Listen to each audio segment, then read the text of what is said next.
الحمد للہ رب العالمین والصلاة والسلام علی سید الانبیاء والمرسلین اما بعد فاعوذ باللہ من الشیطان الرجیم بسم اللہ الرحمن الرحیم قال تبارک و تعالی فی القرآن المجید سبحان الذی اسری بعبده لیلا من المسجد الحرام الى المسجد الاقصی الذي باركنا حوله لنريه من آياتنا إنه هو السميع البصير صدق الله العظيم وصدق رسوله النبي الكريم۔ الحمدللہ یہ رجب المرجب کا متبرک مہینہ ہمارے درمیان موجود ہے اور سفر معراج کے حوالے سے خاص طور پر اس کی ایک شناخت اور پہچان ہے۔ سورہ بنی اسرائیل کی ابتدا میں اللہ تبارک و تعالی نے کسی عظیم معجزے کی طرف اشارہ فرمایا اور اسے اجمالی طور پر ذکر کیا۔ ارشاد ہوتا ہے کہ سبحان الذی، پاک ہے وہ ذات جو اسری، لے گئی، بعبدہ، اپنے بندے کو، لیلاً، رات کے مختصر ترین حصے میں، من المسجد الحرام الی المسجد الاقصی، مسجد حرام سے مسجد اقصی کی طرف، الذی، وہ مسجد اقصی جو بارکنا حولہ، برکت رکھی ہم نے اس کے ارد گرد۔ اور لے جانے کا مقصد کیا تھا؟ لنریہ من آیاتنا، تاکہ ہم دکھائیں اپنے اس بندے کو اپنی کچھ نشانیاں۔ انہ هو السمیع البصیر، بے شک وہ سننے والا، دیکھنے والا ہے۔ تو یہ سفر معراج جو تھا یہ ہجرت کے 2 یا 3 سال پہلے مارز وجود میں آیا، اور اللہ تبارک و تعالی کا ارادہ جو اس کے ساتھ وابستہ نظر آتا ہے، جو ہم اس پہ نقلی اور عقلی طور پہ غور کر کے نتائج مرتب کرتے ہیں، وہ ارادہ یا ارادے یہ ہیں کہ پہلا تو اپنی قدرت کا اظہار، دوسرا اپنے حبیب کریم صلی اللہ علیہ وسلم کے لیے قیامت تک عظمت اور شان بڑھانے والا ایک معاملہ منسوب کر کے آپ کے ذکر کو اور بلندی عطا فرمانا، اور تیسرا اپنے حبیب کریم صلی اللہ علیہ وسلم کو وہ علوم عطا فرمانا کہ جو استاد اور کتاب کی قید سے پاک و صاف ہوتے ہیں۔ اس کو علم لدنی بھی کہتے ہیں، لدنی، اپنی طرف سے، لدن مانے پاس، طرف، اندہ کے معنی میں استعمال ہوتا ہے، لدنی، اپنی طرف سے اللہ تعالیٰ براہ راست علم عطا فرماتا ہے۔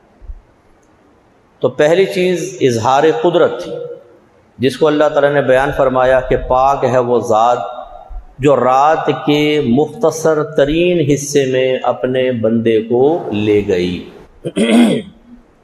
اور وہ مختصر ترین حصہ کیا تھا کہ رحمت کونین صلی اللہ علیہ وسلم جب بستر سے اٹھے تو آپ کے جسم اطہر کی گرمی سے بستر گرم تھا، جہاں آپ نے وضو فرمایا تو وہ نالی میں پانی چل رہا تھا، جس دروازے سے آپ نکلے تھے اس کی کنڈی ہل رہی تھی، اور جب رحمت کونین صلی اللہ علیہ وسلم اس سفر سے واپس تشریف لائے تو کنڈی ابھی بھی ہل رہی تھی، پانی ابھی بھی چل رہا تھا، اور بستر ابھی بھی گرم تھا۔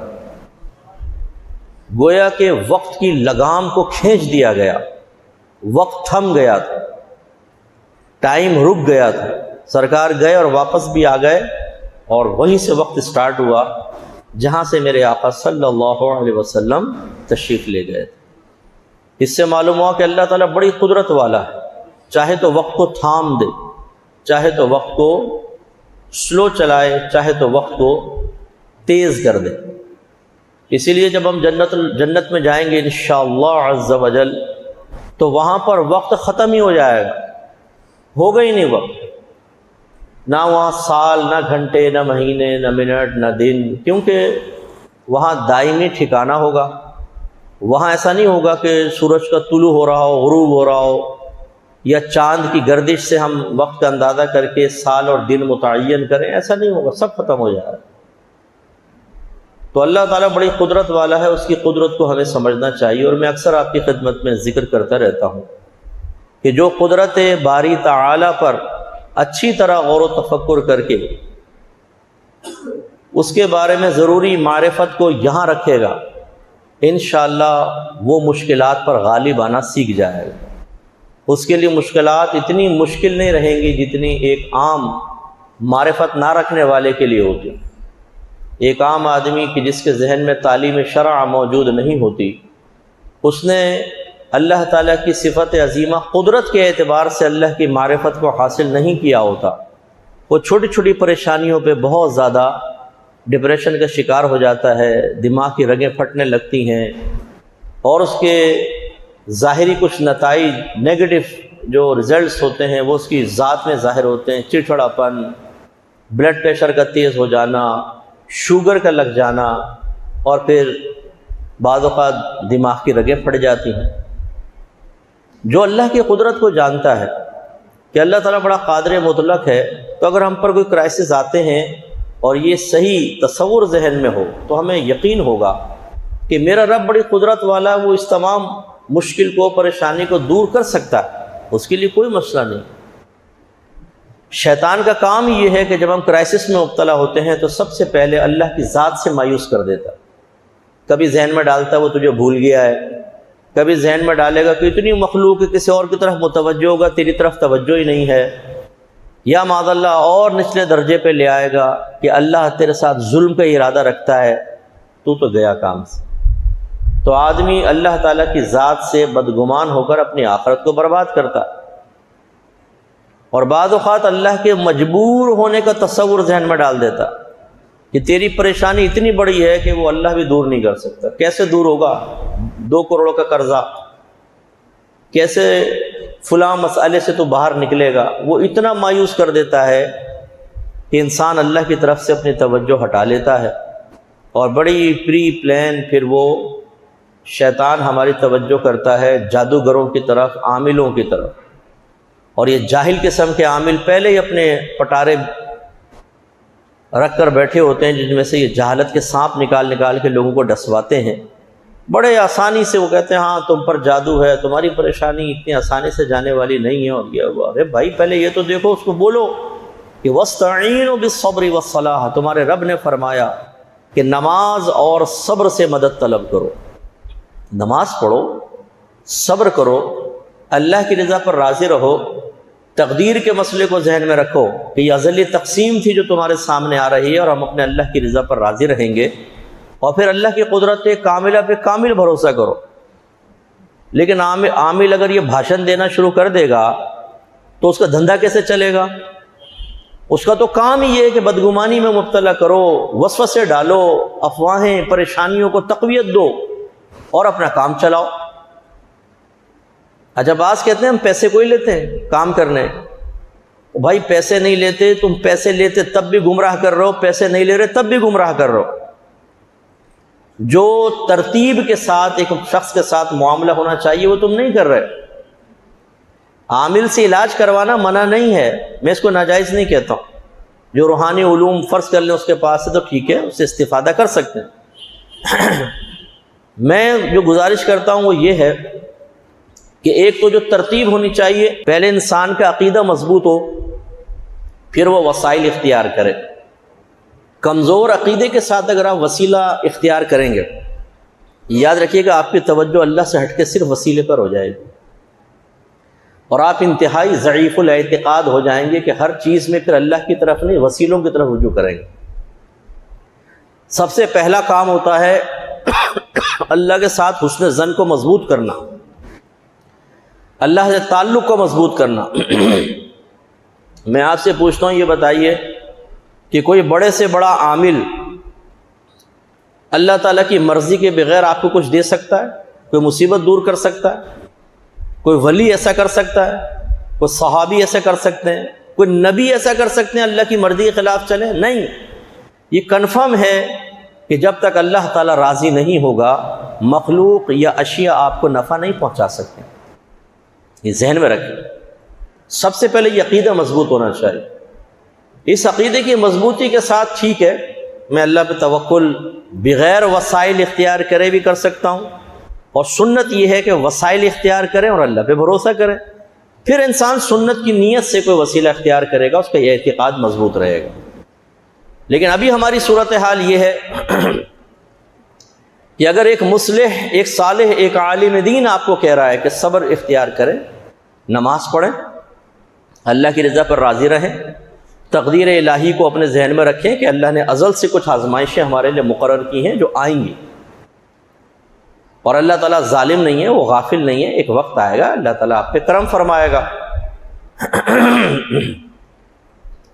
ایک عالم جب یہ بات کرتا ہے اور ابھی اس کا اعتقاد مضبوط نہیں ہو جاتا ہے عاملین کے پاس، تو ساری باتیں بے اثر ہو جاتی ہیں. عامل کہتا ہے کہ تجھ پہ تو جادو ہے، بندش ہے، تمہارا بھی کام نہیں ہو سکتا جب تک بندش نہیں کٹے گی. اس کی توجہ بالکل اللہ سے ہٹ جاتی ہے، وہ اللہ پہ بھروسہ کرنا چھوڑ دیتا ہے. وہ کہتا ہے کہ اللہ سے تو بڑی دعائیں مانگی، کچھ نہیں ہوا، اب یہ عامل ہی کرے گا. تو یہ اعتقاد کی کمزوری تباہ کر دیتی ہے. اس لیے ہم یہ کہتے ہیں، ابھی ایک جیسے کئی خواتین حضرات ہمیں میسج کرتے ہیں، مفتی صاحب ہم پہ بڑا سخت جادو ہو گیا ہے، اس سے کوئی علاج اور وظیفہ بتائیں. میرا کویشچن یہ ہوتا ہے، اچھا کس نے بتایا کہ آپ پہ جادو ہو گیا؟ اب وہ بتاتے ہیں فلاں نے بتایا، فلاں نے بتایا، فلاں نے بتایا. افسوس اس وقت ہوتا ہے کہ جب تبلیغ دین کے شعبے سے وابستہ حضرات یہ حرکتیں کر رہے ہوں کہ ہر آنے والے کو تم پہ جادو ہے، تم پہ ٹونا ہے، تم پہ فلاں ہے، تم پہ فلاں ہے، اور وسوسے میں مبتلا کر کے. اور یہ بھائی آپ تبلیغ دین کے شعبے سے وابستہ ہیں، سب آپ کو تو چاہیے کہ آپ اعتقادی لحاظ سے انسان کو مضبوط کریں، اس کی ول پاور کو بڑھائیں، اسے ضعیف الاعتقاد نہ بنائیں. اپنے ضنی چیزوں سے نتائج نکال کر اسے اس طرح بتانا جیسے یقینی طور پر تمہارے ساتھ ایسا ہوا ہے، اور وہ بیچارہ وسوسوں کا شکار ہو کے اپنی آخرت کی بربادی کا سامان کرے. یہ کون سی تبلیغ دین ہوئی؟ ہمارے نبی نے تو یہ نہیں فرمایا ہر ایک کو تم پہ جادو ہے، تم پہ ٹونا ہے، تم پہ بندش ہے. کہیں سنا ہو تو مجھے بتاؤ. کہیں نہیں سنیں گے. آپ صحابہ نے آپس میں ایسا کیا ہو؟ کہیں نہیں سنیں گے. یہ نیا دور آ گیا ہے، اس میں ہر چیز میں بندش، ہر چیز میں سفلی، ہر چیز میں جادو. یہ تسبیح گھمائی، تم پہ جادو ہے، تمہاری نظر لگ گئی، تم پہ یہ ہو گیا، تم پہ وہ ہو گیا ہے. اور وسوسہ تو آپ نے ڈال دیا، اور کاٹ آپ کر نہیں سکتے. یا تو پھر آپ معاذ اللہ ثم معاذ اللہ یہ دعویٰ کریں کہ بھئی کچھ بھی ہوگا ہم دور کرنے پہ قادر ہیں، پھر تو بات بھی ہے. وسوسہ ڈالنے کے بعد ہم کریں گے آپ کا علاج، اور علاج ہوتا نہیں ہے. وہ تکلیف تو جاتی نہیں ہے. وہ تکلیف اس لیے بعض اوقات نہیں جاتی کہ جادو تو ہوتا ہی نہیں، وہ تو آپ کے ظن نے بتایا ہے نا. اب جب وہ تکلیف نہیں جاتی، وہ آپ سے بھی مایوس ہو کے چلا جاتا ہے. وسوسہ آپ کا ڈالا ہوا ہے، اور وہ مایوس ہو کے دور ہو گیا. اب علاج ہو نہیں رہا اس کا، آپ نے تو تباہ کر دیا اس کو. نہ اللہ کا چھوڑا، نہ عامل کا چھوڑا، آپ نے بھی نہیں سنبھالا. 2-4 دفعہ اگر وہ آ کے کہہ دے بھئی آپ کا تعویذ اثر نہیں کر رہا، اور دے دیں، اور دے دیں، اور دے دیں، چوتھی مرتبہ کہتے ہیں بھئی بھگاؤ، یہ تو دھندا خراب کر رہا ہے. آستانے پہ آ کے بیٹھ جائے گا کہ میرا علاج نہیں ہوا، تو دوسرے کہیں گے تو ڈبہ پیر یا ڈبہ عامل بیٹھا ہوا ہے، اس چیز کو کاٹو کاٹو.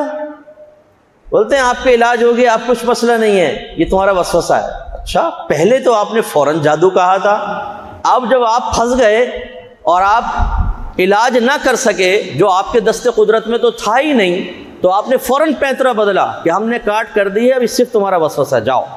یعنی ان کے کہنے پہ چل لو. یہ جب کہیں جادو ہے تو جادو ہے، جب کہیں جادو نہیں ہے تو مان لو کہ جادو نہیں ہے. چاہے آدمی کو وہی سر درد چل رہا ہو، وہی وہ کرائسس میں ہو، مان لو کہ جادو نہیں ہے. تو جب انسان اللہ تعالیٰ اور اس کے رسول سے اور ان کی تعلیمات سے لوگوں کو دور کرے گا تو یہ معاملات سنبھالنے نہیں جاتے. اس لیے عاملین کو بھی چاہیے کہ اولاً لوگوں کو پابند کریں کہ 5 وقت نماز پڑھو، روزے رکھو، گناہوں سے توبہ کرو، حرام کمانا چھوڑو، حرام کھانا چھوڑو، گھر میں قرآن پاک کی تلاوت کرو. 15 دن تک یہ کام کر کے ہمارے پاس آؤ، یا تو 15 دن میں تمہارا کام ہو چکا ہوگا، نہیں تو پھر ہم تمہیں کوئی وظیفہ دیں گے. لیکن پھر بھی تو دندا چوپڑ ہو جائے گا. سب سے پہلے تو وسوسہ ڈالنا ہی تو کمال ہے اس آستانے کی آبادی کا، کہ زن کے اوپر بنیاد رکھ کے لوگوں کو پاگل بنا دو، بے وقوف بنا دو، ضعیف الاعتقاد بنا دو.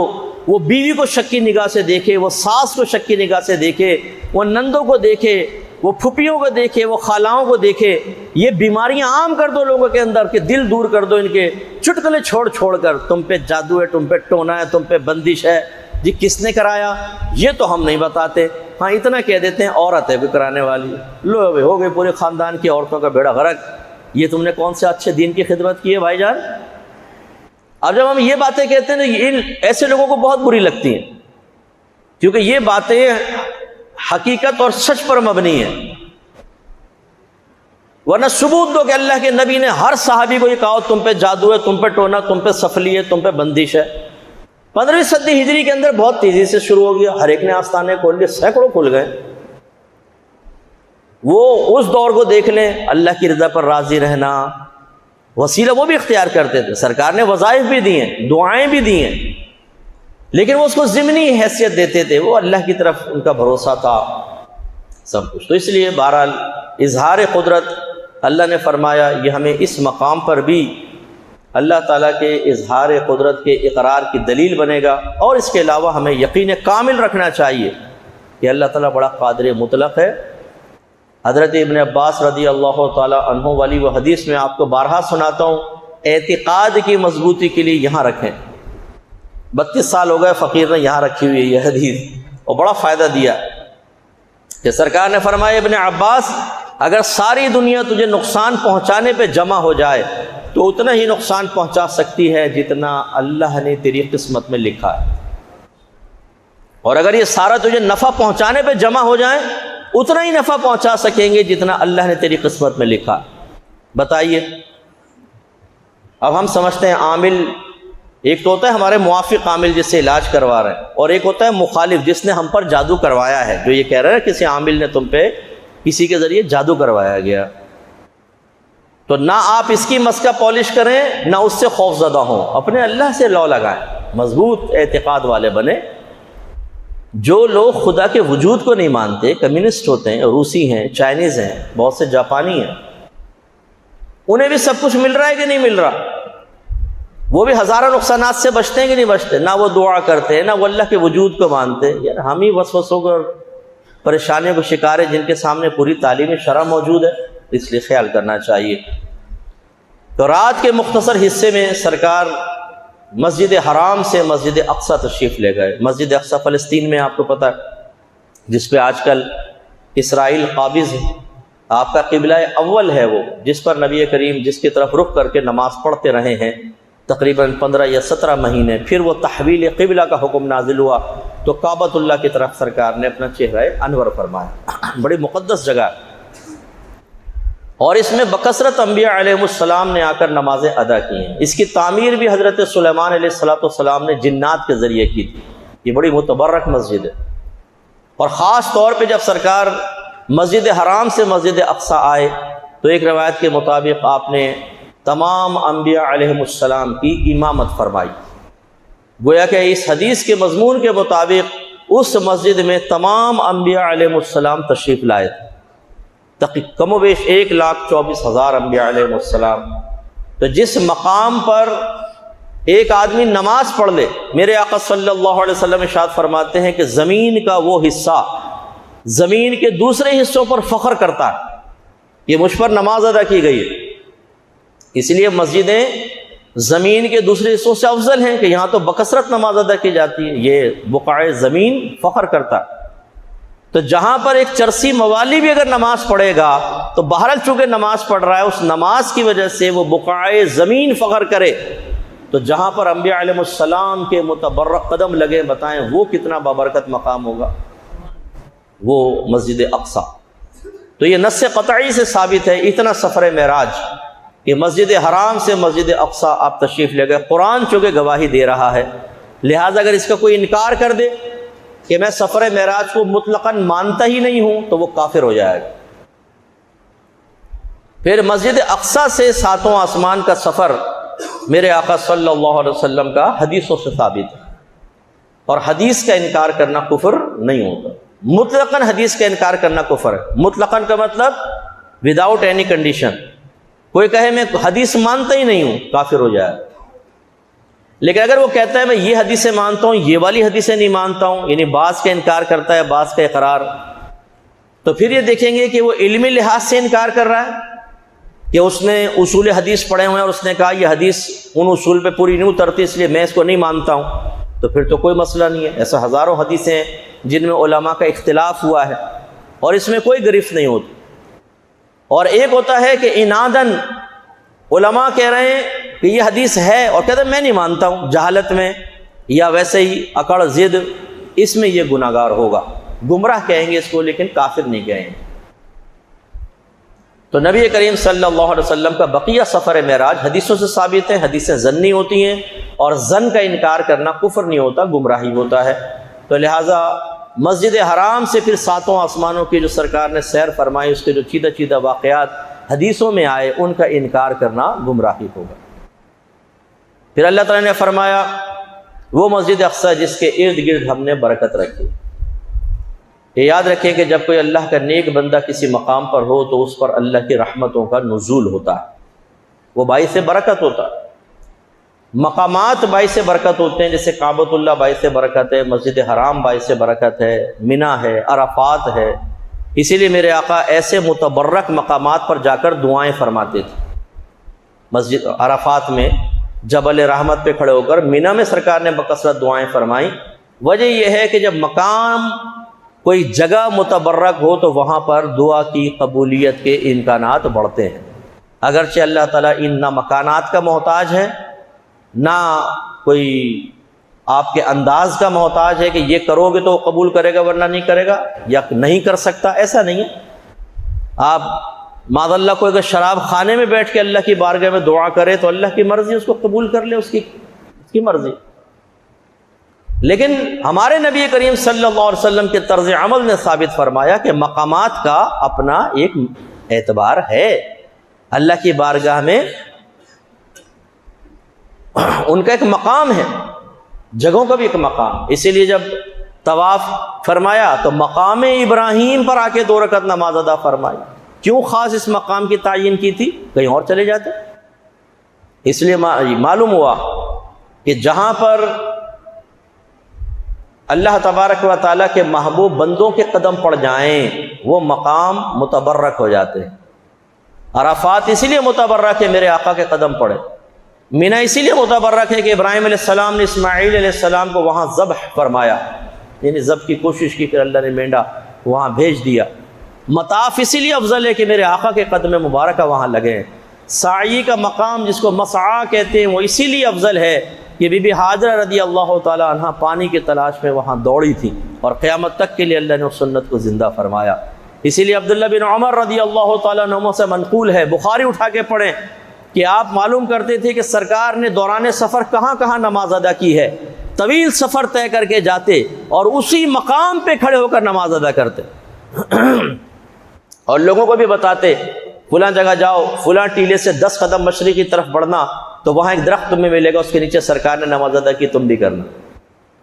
خیال کیا کرتے. اس کا مطلب یہ ہوا کہ مسجد اقصی میں انبیاء علیہ السلام تشریف لائے، وہ مقام کتنا متبرک ہوگا. تو پھر غور کیجئے کہ وہ روضہ، وہ مقبرہ مبارکہ جہاں میرے آقا صلی اللہ علیہ وسلم کا جسد اقدس اب موجود ہے، وہ کتنا افضل اور اعلیٰ ہوگا. اسی لیے علماء نے فرمایا کہ جو قبر مبارک کا حصہ سرکار صلی اللہ علیہ وسلم کے جسم اقدس سے مس ہو رہا ہے، وہ کعبۃ اللہ تو کیا عرش الہی سے بھی افضل ہے، وہ بقاع زمین. اور جہاں پر میں نے عرض کیا کہ کوئی متبرک مقام ہو یا متبرک ہستی موجود ہو، وہاں اللہ کی رحمتوں کا نزول ہوتا ہے. اسی حسن ظن کے تحت بہت سارے حضرات مزارات پہ حاضر ہوتے ہیں. یہ کہہ دینا جی مزارات پہ جانا شرک ہے، مطلقاً کوئی شرک نہیں ہوتا. مزار پر انسان حاضری دیتا ہے ایک بزرگ کی روحانی صحبت حاصل کرنے کے لیے. حقیقتاً مقصود وہاں پر دعا مانگنا ہوتا ہے، ایصال ثواب کرنا ہوتا ہے. تو اس کا صحیح طریقے سے ہی کرنا چاہیے کہ آپ ادب سے وہاں جائیں اور قبر سے تقریباً 4 قدم کے فاصلے پہ کھڑے ہوں. قبر کو ہاتھ لگانا، قبر کو چومنا یہ مکروہ ہے، اس کو منع کیا ہے علماء نے. چوکھٹوں کو چومنا، دور سے ایسا لگے کہ سجدہ کر رہا ہے، ممنوع. 4 قدم کے فاصلے پہ اس طرح کھڑے ہوں کہ آپ کا رخ میت کی طرف ہو اور پیٹھ کعبۃ اللہ کی طرف ہو. اور جو آپ قرآن پاک پڑھنا چاہیں پڑھیں، اللہ کی بارگاہ میں دعا کریں، اللہ کی بارگاہ میں دعا کریں. بابا سے نہیں مانگے بابا مجھے دے دے. ہاں یہ کہہ سکتے ہیں کہ حضور آپ میرے لیے دعا کر دیجئے. مردے عام مردے جو ہوتے ہیں وہ بھی سنتے ہیں. آپ سلام کرتے ہیں، سلام کا جواب دیتے ہیں، حدیثوں میں موجود ہے. سلام کرنا بھی دعا ہے، سلام کا جواب دینا بھی دعا ہے. السلام علیکم، اللہ آپ پہ سلامتی نازل فرمائے. وعلیکم السلام، اور اللہ تم پر بھی سلامتی نازل فرمائے. حدیث میں موجود ہے جب تم مردوں کو سلام کرتے ہو وہ اس کا جواب دیتے ہیں، لیکن تمہیں اس کا شعور حاصل نہیں ہے. اس کا مطلب ہے دعا تو ثابت ہوئی کہ صاحب قبر دعا دیتا ہے. تو یہ آپ کر سکتے ہیں کہ دعا درخواست کرتے ہیں کہ حضور اللہ کی بارگاہ میں میرے اس مسئلے کے لیے دعا کر دیجئے، اللہ میرے مسئلے کو حل فرما دے. وہ بزرگ ہستی ہیں، اللہ تعالیٰ ان کی دعاؤں کو قبول فرماتا. کیونکہ بخاری کے صحیح حدیث میں موجود ہے کہ اللہ تعالیٰ نے فرمایا کہ بندہ فرائض سے زیادہ کسی چیز سے میرا قرب حاصل نہیں کر سکتا، اور میرا بندہ نوافل کے ذریعے میرا قرب حاصل کرتا رہتا ہے، حتیٰ کہ میں اس کی آنکھ بن جاتا ہوں جس سے وہ دیکھتا ہے، وہ اس کے کان بن جاتا ہوں جس سے وہ سنتا ہے، اس کے ہاتھ بن جاتا ہوں جس سے وہ تھامتا ہے پکڑتا ہے، اور اس کے پیر بن جاتا ہوں جس سے وہ چلتا ہے. اور پھر وہ جو مجھ سے مانگتا ہے میں اسے عطا کر دیتا ہوں، اور جس چیز سے پناہ طلب کرتا ہے میں اس کو پناہ دیتا ہوں. یہ حدیث قدسی بخاری کی روایت. معلوم ہوا کہ یہ صحیح ترین روایت ہے، اور بخاری وہ کتاب ہے جو روئے زمین پر قرآن کے بعد سب سے زیادہ صحیح کتاب سمجھی جاتی ہے. اس میں حدیث قدسی ہے، یہ اللہ تعالیٰ فرما رہا ہے کہ پھر میرا بندہ جو مجھ سے سوال کرتا ہے میں اس کو عطا کر دیتا ہوں. اس کا مطلب ہے کہ جو صاحب مزار اگر واقعی وہ اللہ کے ولی ہیں، ہمارا حسن ظن ہے پرانے مزارات پہ تو یہ حسن ظن ہے. یہ نئے نئے جو بن رہے ہیں نا، اس میں تو سگریٹ والی سرکار، کتے والی سرکار، بلی والی سرکار، گدی والی سرکار، جپھی والی سرکار، یہ سارے اندر جا جا کے ولی بنے ہوئے ہیں. ان کی بات نہیں کر رہا ہوں. جو ہمارے واقعی اکابرین جن کی بزرگیاں مسلمہ ہیں، تاریخیں مرتب ہو گئی ہیں ان کے لیے، ان کے فضائل و مناقب لاکھوں کی زبان پہ جاری و ساری ہے. تو وہ جو صاحب مزار ہے اس سے اللہ کا وعدہ ہے، کیونکہ وہ اللہ کا ولی ہے کہ وہ جو مجھ سے مانگے گا میں اس کو عطا کروں گا. یہ حسن ظن ہوتا ہے عام آدمی کا کہ مجھ سے بھی اللہ کا وعدہ ہے. اللہ نے فرمایا یعنی بشارت تو مجھ سے مانگو میں تمہیں دوں گا، میں تمہاری دعا قبول کروں گا. لیکن ان سے تو پختہ وعدہ کیا ہوا ہے، ضرور ضرور عطا کروں گا. لام تاکید بانون تاکید ثقیلہ کے ساتھ، ضرور ضرور عطا کروں گا. تو اگر ان سے دعا کروائیں گے اللہ تعالیٰ ان کی دعا قبول کرے گا. اور یہ سنت ہے، اس کا کوئی انکار نہیں کر سکتا کہ صحابہ کرام نے اپنے مسائل کے حل کے لیے نبی کریم صلی اللہ علیہ وسلم سے دعا کروائی. حالانکہ صحابہ جانتے تھے کہ اللہ تعالیٰ براہ راست دعا سن سکتا ہے، دینے والی ذات اللہ کی ہے، اس کے خزانہ میں کسی چیز کی کمی نہیں. تو صحابہ کرام سے کویسچن کریں نا کہ اللہ کو چھوڑ کے نبی کے پاس آ کے کیوں دعا مانگی، کیوں نہیں 2 رکعت نماز پڑھ کے ڈائریکٹ اللہ تعالیٰ سے دعا مانگ لی، جبکہ اللہ کا حکم بھی ہے وَاسْتَعِينُوا بِالصَّبْرِ وَالصَّلَاةِ، نماز اور صبر سے مدد طلب کرو. کیوں آئے نبی کریم صلی اللہ علیہ وسلم کی بارگاہ میں؟ اس لیے کہ وہ جانتے تھے کہ سلیقہ ہی یہ ہے کہ اللہ کے نبی کی بارگاہ میں آ کے دعا کروائی جائے. اگر دعا کر دی وہ دعا کبھی رد نہیں ہوگی، وہ قبول ہے. یہی حسن ظن اللہ تعالیٰ کے نیک بندوں کے بارے میں ہے کہ ہم ان کے مزارات پہ حاضر ہو کر ہم یہ نہیں کہتے کہ بابا میں بچہ دے دے گا، اندر کوئی بٹن نہیں لگے ہوئے کہ بٹن دبا یہ آیا بچہ لو بھائی اختر لے جاؤ، لڑکا لے جاؤ، لڑکی لے جاؤ. نو، دینے والی ذات صرف اللہ تعالیٰ کی ہے. کوئی اس طرح نہیں دیتا بزرگ ہمیں بچے دے دے اور فلاں دے دے. مقصود یہ ہوتا ہے کہ وہ دعا کر دیں. دینے والی ذات اللہ کی ہے، ان کی دعا کی مقبولیت کے امکانات زیادہ ہیں تو ان سے کروا لیں. تو یوں مسجد اقصی بڑا متبرک مقام کہ وہاں کم و بیش 1,24,000 انبیاء علیہ السلام تشریف فرما ہوئے. اس کے بعد دوسرا جو بڑا مقصد تھا سفر معراج کا کہ اپنے حبیب صلی اللہ علیہ وسلم کو اپنی کچھ نشانیاں دکھانا. لِنُرِيَهُ مِنْ آیاتنا، من جو ہے یہ کلام عرب میں مختلف معانی کے لیے آتا ہے. ایک اس کا مقصد یہ ہوتا ہے کہ یہ من جس چیز پر داخل ہوتا ہے اس کے بعض افراد مراد ہوتے ہیں، کل نہیں ہوتے. تو من آیاتنا، من تبعیدیہ کہتے ہیں اس کو، کہ بعض نشانیاں دکھائیں. بعض کا ترجمہ اس لیے کرنا ضروری ہے کہ اللہ تبارک و تعالیٰ نے کائنات میں کیا کیا نشانیاں رکھی ہیں اس کا احصاء ممکن نہیں ہے، شمار ممکن نہیں. اور یہ ہمارا بالکل دعویٰ نہیں ہے کہ اللہ تعالیٰ کو جتنا علم تھا وہ اس نے اپنے حبیب کو دے دیا. نو، نبی کریم صلی اللہ علیہ وسلم کے علم میں اور اللہ تعالیٰ کے علم میں وہ نسبت بھی نہیں ہے جو ایک سمندر اور قطرے کے اندر نسبت ہوتی ہے. یہ بھی نسبت نہیں کر سکتے. اس لیے اگر آپ یہ نسبت کریں کہ نبی کا علم قطرہ اللہ کا علم سمندر، تو سمندر بھی متناہی ہوتا ہے، اس کی بھی حدود ہوتی ہیں، چاہے ہم اس حد تک نہ پہنچ سکیں لیکن ہوتی ہے، اور اللہ تعالیٰ کے علم کی کوئی حد نہیں ہے۔ اس لیے نبی کریم کے پاس جتنا علم ہے وہ اللہ کے علم کا ایک مختصر سا حصہ ہے، مختصر سا، یہ تو آپ کہہ سکتے ہیں مختصر جز ہے، بس اس سے زیادہ نہیں ہے، لیکن وہ مختصر بھی اتنا بڑا ہے کہ آپ اور میں ساری زندگی اس علم کے بارے میں لکھتے رہیں تو کچھ نہیں ہو سکتا، اس کا شمار نہیں ہو سکتا، کیونکہ علماء نے قرآن اور احادیث پہ غور و تفکر کر کے جو نتیجہ نکالا وہ یہی کہ اگر ایک چڑیا سمندر میں اپنی چونچ ڈالے اور باہر نکالے اور اس کی چونچ سے قطرہ گرے تو تمام مخلوق کا علم ایسا ہے جیسے اس چڑیا کی چونچ سے گرنے والا قطرہ، اور میرے نبی کا علم ایسا ہے جیسے یہ پورا سمندر، اتنا سرکار کے علوم۔ تو اللہ تعالیٰ نے اس رات میں خاص اپنی طرف سے اپنے حبیب کو کچھ علوم عطا فرمایا۔ پھر علم جو ہوتا ہے نا وہ دو طرح کا ہوتا ہے، اور بھی ہوتے ہیں لیکن دو بڑے۔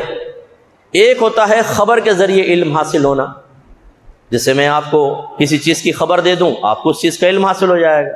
بھائی ہمارے محلے میں ایک آدمی لمبا سا ہے، وہ بہت چوڑا ہے، بڑی بڑی مونچھیں رکھی ہوئی ہیں، چشمہ لگاتا ہے، بڑا سا سر ہے اس کا، بڑے بڑے بال ہیں، آپ کو علم حاصل ہو گیا کہ میرے محلے میں ایک شخص ہے۔ یہ ہے علم الیقین۔ یقین کا اگر آپ مجھے سچا سمجھتے ہیں تو ایک یقین سے حاصل ہو جائے گا علم سے۔ اور ایک ہوتا ہے عین الیقین، کہ اپنی آنکھوں سے دیکھ لینا۔ آپ نے کہا یار جا کر ہی دیکھیں وہ کون سی عظیم ہستی ہے۔ اب جیسے میں اختر کا ذکر کرتا رہتا ہوں نا، تو یہ بڑا معروف ہو چکا ہے پورے ورلڈ میں۔ لوگ مجھ سے پوچھتے ہیں کہ ہمیں تو اختر بھائی کے اوپر رشک آتا ہے، مفتی صاحب آپ اتنی دفعہ نام لے لیتے ہو، کون ہے وہ؟ میں کہتا ہوں ایک وہ سربستہ راز ہے جو ابھی ظاہر نہیں ہو سکتا، وہ ہماری مسجد میں پوشیدہ ہے، ہیرا۔ تو خلاصہ کلام یہ ہے کہ اب وہ پہنچ گیا، کوئی بھی میں اختر کون ہے دیکھیں ذرا، دیکھا تو اختر صاحب سامنے موجود۔ یہ ہے عین الیقین۔ علم سے بھی یقین حاصل ہوتا ہے، دیکھ کے بھی یقین حاصل ہوتا ہے، لیکن اس میں فرق ہوتا ہے۔ جو علم سے حاصل ہوتا ہے وہ تھوڑا سا کم درجے کا ہوتا ہے، جو دیکھ کر حاصل ہو وہ اس سے بھی اعلیٰ درجے کا ہوتا ہے۔ ابراہیم علیہ السلام نے یہی ریکویسٹ کی کہ اللہ تعالیٰ تو کیسے مردوں کو اٹھائے گا مجھے دکھا۔ آیت کا مفہوم یہ ہے کہ ابراہیم کیا آپ کو یقین حاصل نہیں ہے؟ ہم نے تو آپ کو خبر دی ہے۔ کہا کہ بالکل ہے، لیکن اپنے ایمان میں زیادتی چاہتا ہوں، عین الیقین اگر ہو جائے تو۔ 4 پرندوں کو حکم دیا کہ کاٹیں، ان کا گوشت ملائیں، قیمہ بنا کے گوشت ملا دیں اور آواز دیں، چاروں زندہ ہو کے دوڑتے ہوئے آپ کے پاس آ گئے۔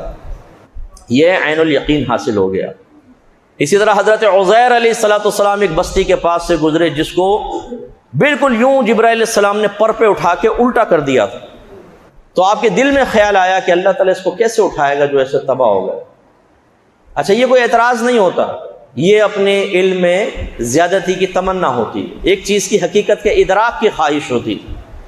جیسے آپ کے پاس موبائل ہوگا ٹچنگ والا، آپ کرتے ہیں نا، ٹچ کرتے ہیں اسکرین پہ چلتی ہے، آپ کو یقین ہے اس میں کچھ نہ کچھ تو ہو رہا ہے نا، لیکن کیا اگر کوئی آپ سے پوچھے کیسے ہو رہا ہے بتاؤ ذرا، وہ نہیں بتا سکتے آپ۔ تو آپ نے کہا کہ یار مجھے تھوڑا بتاؤ یہ کیسے ہوتا ہے، تو میں نے کہا کیوں تمہیں یقین حاصل نہیں ہے؟ تو آپ بولو گے یقین حاصل ہے، لیکن ذرا بتا دو گے کہ تھیوریز کے پیچھے کیا ہے تو اور زیادہ یقین پختہ ہو جائے گا۔ تو اس کا مطلب یہ ہوا کہ سوال کرنا کسی چیز کے انکار پر مشتمل نہیں ہے۔ کہ عزیر علیہ السلام نے اگر کہا کہ اللہ تعالیٰ تو کیسے اٹھائے گا، تو کیا آپ اٹھانے کا انکار کرنا چاہتے تھے؟ نہیں، علم میں زیادتی مقصود تھی۔ تو اللہ تعالیٰ نے آپ کو 100 سال تک سلائے رکھا اور اپنی قدرت کا اظہار ایسے کیا کہ آپ کے ساتھ ایک گدھا تھا، انگور کا رس تھا اور کھجوریں تھی، 2 برتنوں میں کھجور اور رس رکھا ہوا ہے، یہاں گدھا، آپ سو گئے، 100 سال بعد اٹھے، گدھا مر چکا تھا، گل سڑ کر اس کی ہڈیاں، حتیٰ کہ اس کی جو مطلب ہڈیوں کا برادہ تھا وہ بھی ہوا سے بہت سارا اڑ چکا تھا، لیکن جب آپ نے اس طرف نگاہ ڈالی تو کھجور اور رس بالکل تازہ پڑے ہوئے تھے۔ اور پھر اللہ تعالیٰ نے اسے گدھے کو زندہ فرمایا، آپ کی نگاہوں کے سامنے فرمایا عزیر ایسے زندہ ہوگا۔ تو یوں اللہ تعالیٰ نے اپنے حبیب کو علوم عطا فرمائے، لیکن اس کا ارادہ ہوا کہ اپنے حبیب کو وہ چیزیں دکھائے، حتیٰ کہ سب سے بڑا غیب الغیب اللہ تبارک و تعالی کی ذات پاک، سب سے بڑی غیب الغیب اللہ کی ذات۔ اور اللہ تعالیٰ نے سفر معراج میں اپنے حبیب پر اپنی ذات کا بھی انکشاف کیا، اپنی چشمان ظاہری سے میرے آقا صلی اللہ علیہ وسلم نے اللہ تبارک و تعالیٰ کی زیارت کی۔ اچھا، اب اس پہ ایک حدیث پیش کی جاتی ہے کہ سیدہ عائشہ صدیقہ رضی اللہ تعالیٰ عنہ نے فرمایا کہ جو یہ کہے کہ نبی کریم نے اپنی آنکھوں سے اللہ تعالیٰ کو دیکھا تو اس نے اللہ تعالیٰ پر، اس پہ نبی کریم پر جھوٹ گڑھا۔ اور پھر آیت پڑھی کہ کوئی بھی آنکھ اللہ تبارک و تعالیٰ کا احاطہ نہیں کر سکتی ہے۔ اللہ تعالیٰ آنکھوں کا احاطہ کر لیتا ہے، کوئی آنکھ اللہ کا احاطہ نہیں کر سکتی۔ اس کو دلیل بنا کر بعض حضرات کہتے ہیں، دیکھو خود سیدہ عائشہ فرما رہی ہیں کہ نبی کریم صلی اللہ علیہ وسلم کے بارے میں جو یہ کہے کہ انہوں نے اللہ کو اپنی آنکھوں سے دیکھا اس نے جھوٹ گڑا۔ تو بتائیں سیدہ عائشہ گھر امہات المومنین میں سے ان کی گواہی قبول ہوگی کہ نہیں ہوگی؟ اور ہم اہل سنت جو ہیں وہ حضرت ابن عباس کی روایات کو فوقیت دیتے ہیں جس میں ثابت ہے کہ سرکار نے اپنی آنکھوں سے اللہ تعالیٰ کو دیکھا۔ تو اب میں اس کا بھی آپ کو بتا دوں، سفر معراج ہوئی ہے ہجرت سے تقریباً 2 یا 3 سال، اختلاف 3 سال لگا لیں، 3 سال پہلے نبی کریم صلی اللہ علیہ وسلم نے جب ہجرت فرمائی تو آپ 53 ایئرز اولڈ تھے، 53 سال۔ 40ویں سال میں اعلان نبوت، 13 سالہ مکی زندگی بعد میں ہوئی تو کل ہو گئے 53 سال، 10 سالہ مدنی زندگی کل 63۔ یعنی جب سرکار نے سفر فرمایا ہے تو آپ تقریباً کتنے 50 سال کے۔ اور میری والدہ سیدہ عائشہ صدیقہ رضی اللہ تعالی عنہ نے جب ہجرت کی ہے تو آپ 6 سال کی تھیں۔ اس کا مطلب ہے سفر معراج پیچھے لے جائیں تو جس وقت سفر معراج ہوا سیدہ عائشہ 3 سال کی ہیں۔ کتنے سال کی ہیں؟ 3 سال۔ پھر جب آپ ہجرت کر کے آئیں پھر 3 سال آپ مدینے میں رہیں، 9 سال کی ہوئی، پھر آپ کی رخصتی ہوئی تھی۔ اس کو تو آپ مانیں گے کہ نہیں مانیں گے؟ یہ تو کوئی انکار کرنے والی بات نہیں۔ 3 سال کی بچی، آپ بتائیں 3 سال کی بچی جبکہ ابھی رخصتی نہیں ہوئی ہے، وہ اپنے والد کے گھر میں ہے، وہ یہ نہیں کہ نبی کریم کے گھر میں ہو، نبی کریم سے سنا ہو، وہ اپنے گھر میں ہے، اور وہ کہہ رہی ہیں کہ اگر کوئی یہ کہے کہ نبی کریم نے اپنی آنکھوں سے دیکھا ہے تو اس نے آپ پر جھوٹ گڑا۔